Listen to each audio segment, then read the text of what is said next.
دن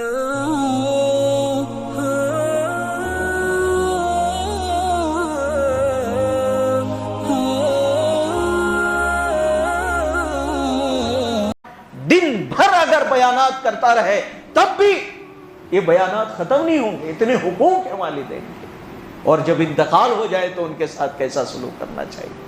کہا کہ ان کی تجہیز اور تکفین اور ان کی نماز جنازہ، ان کو دفن کرنا بالکل سنت اور شریعت کے مطابق کرے۔ اولڈ ایج ہوم میں تم چھوڑتے ہو، جا کر دیکھو فورن کنٹریز کے اندر فون آتا ہے ایمان والے کے پاس، تیری ماں مر گئی، تیرا باپ مر گیا، تو کہتا ہے ٹھیک ہے تجویز تکوین پورے سب کچھ ارینج کر دینا اور بل میرے پاس بھیج دینا۔ اس سے ملعون اور بدتر اولاد کون ہوگی؟ کبھی راس نہیں آئے گی، کبھی چین و سکون اور امن و امان وہ دنیا میں حاصل نہیں کر سکتا، اور آخرت میں تو سزا ہے۔ کہا سنت اور شریعت کے مطابق ان کی تجہیز اور تکفین کرو۔ یہ مرنے کے بعد کے حقوق بتا رہا ہوں آپ سے، سنت اور شریعت کے مطابق مستحبات اور سنن کی رعایت کرتے ہوئے ان کی تجہیز اور تکفین کرنا، نماز جنازہ کرنا۔ کیوں؟ جب بندہ سنت کے مطابق ان کے مرحومین کے جنازے کی، اس کے قبر کی، اس کے تجہیز اور تکفین کی، سب کی رعایت کرتا ہے سنت اور مستحبات کے ساتھ، اللہ تعالیٰ مرنے والے کے قبر پر رحمت برساتے۔ حضرت ابوبکر صدیق رضی اللہ تعالیٰ عنہ اماں عائشہ کے پاس آئے اور کہا عائشہ یہ بتاؤ حضور کے جنازے میں کفن کے کتنے کپڑے تھے؟ کہا ابا حضور آپ مجھے یہ کیوں پوچھ رہے؟ کہا میں یہ چاہتا ہوں کہ جب میرا جنازہ ہو تو میرے کفن بھی نبی کے سنت کے مطابق ادا کیا مجھے دیا جائے، میرا کفن بھی، مجھے تدفین بھی، تجہیز بھی، تکفین بھی آقا کی سنت کے مطابق۔ فرمایا دوسرا حقوق کیا ہے مرنے کے بعد؟ کہا ہمیشہ ان کے لیے دعائے مغفرت کرنا، اور اس میں غفلت کبھی نہیں برتنا، ہمیشہ دعائے مغفرت کرنا۔ سال میں ایک بار، آج باپ کا سالگرہ ہے اور بلا لیا مدرسے سے 10 بچوں کو قرآن خوانی پڑھا دیا، ابا کی یاد بہت آ رہی ہے، حقوق ادا کر دیا، یہ 1000 روپے خرچہ کر کے تف ہے ایسے ہم سب اولادوں پر۔ کیا سال میں ایک ہی بار حقوق ہے؟ وہ تو ہمیشہ محتاج ہیں ایصال ثواب کے۔ اور فرمایا کہ ان کی قبر کی زیارت کرنا اور وہاں جا کر فاتحہ خوانی کرنا، یہ اولاد کا، نیک اولاد کا حق ہے۔ کہا اگر باپ کے مر جانے کے بعد والدین کے ان کا قرض کسی پر ان کا قرض تھا، یعنی وہ کسی کو ادا کرنے والے تھے، ان کے ذمہ کوئی قرض تھا، تو ایک نیک صالح اولاد کا یہ حق بنتا ہے کہ وہ ان کے قرض کو بخوشی، دونوں جہاں کی سعادت سمجھے، ان کے قرض کو ادا کرنے میں بوجھ نہ سمجھے۔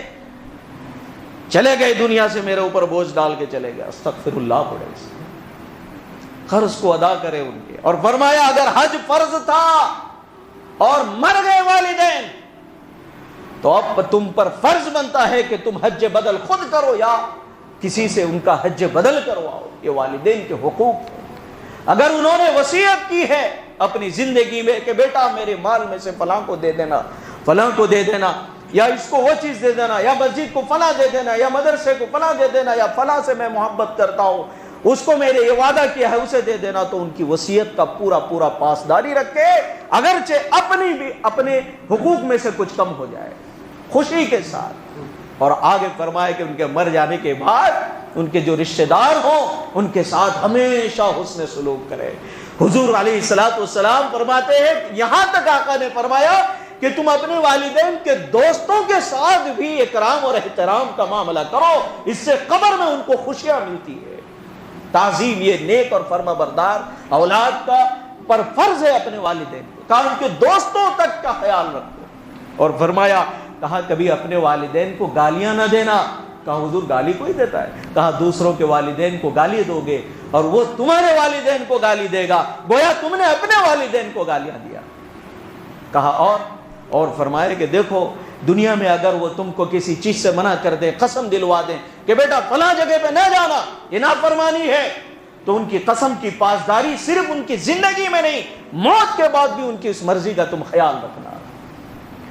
اور آگے فرمایا کہ دیکھو والدین کو اولاد کی نیکی اور برائیوں کی خبر قبر میں ملتی ہے، تم نیک اعمال کرو گے، ان کو خبر پہنچتی ہے ان کے قبر میں اور وہ خوش ہوتے ہیں، تم نیکیاں کرتے رہنا، برائیاں اور گناہ کر کے قبر میں جب ان کو خبر پہنچے گی، تمہاری اطلاع ملے گی تمہارے گناہوں اور نافرمانیوں کی، تو ان کے روح کو تکلیف پہنچے گی۔ اپنے والدین کا یہاں تک خیال رکھنا کہ ان کو قبر میں تمہاری طرف سے تمہاری نحوست، گناہوں کی نحوست کی وجہ سے تکلیف نہ پہنچے۔ یہ مرنے کے بعد کے حقوق کو اللہ نے بیان کیا، اور ہم تو زندگی میں ان کو ٹھیس پہنچاتے ہیں، تو رحمتیں کہاں سے ہم پر آئیں گی؟ اور جو بوڑھے ہوتے ہیں وہ تو سمجھتے گئے، اب وہ بالکل بھول جاتے ہیں اپنے والدین کو۔ ارے تم بھی اپنے والدین کو یاد کرو، کہتے ہیں اب سب کچھ کے مستحق ہم ہی ہو گئے، پورے رحم، کرم، دعا، مغفرت، دولت، راحت، وہ بھول جاتے ہیں اپنے والدین کو۔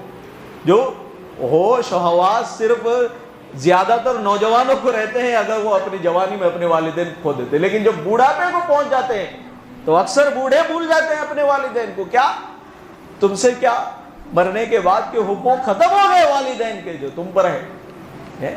ہر ایک پر ذمہ داری ہے۔ اللہ ہمیں اس کا پورا خیال رکھنے کی توفیق نصیب فرمائے۔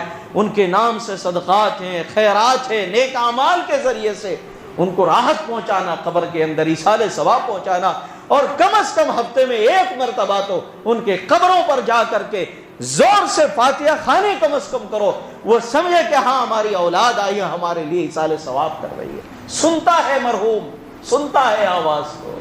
تو اپنے والدین کی نیک اولاد بننے کی اللہ ہمیں سعادت نصیب فرمائے، اور اللہ ہمیں ان کے حقوق کو ادا کرنے کی توفیق نصیب فرمائے۔ بڑھاپے میں خصوصاً جب پہنچ جائے، اللہ ان پر رحم و کرم کرنے کی ہمیں توفیق نصیب فرمائے۔ آمین ثم آمین۔ وآخر دعوانا الحمد للہ۔